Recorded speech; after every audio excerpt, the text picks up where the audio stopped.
Monsieur le vice-président, mes chers collègues, si l'année 2024 a été moins impactée que les précédentes par les incivilités constatées, une agression dans les transports demeure une agression de trop.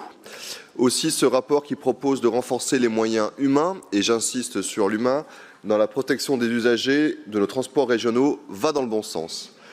Notre position d'aujourd'hui n'est pas un chèque en blanc, nous l'avons déjà dit et le répéterons autant de fois qu'il le faudra.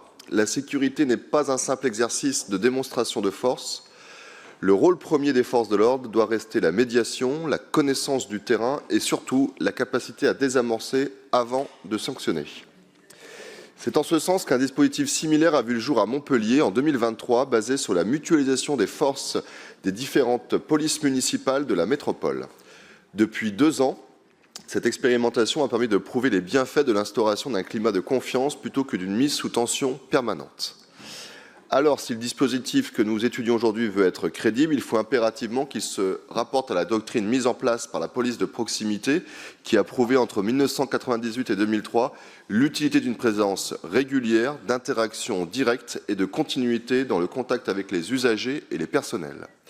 Sans ces fondamentaux, l'objet de cette délibération est au mieux un exercice d'affichage au relais anxiogène, exercice auquel nous sommes malheureusement habitués, au pire une solution rêveuse à un problème qui, lui, est bien réel.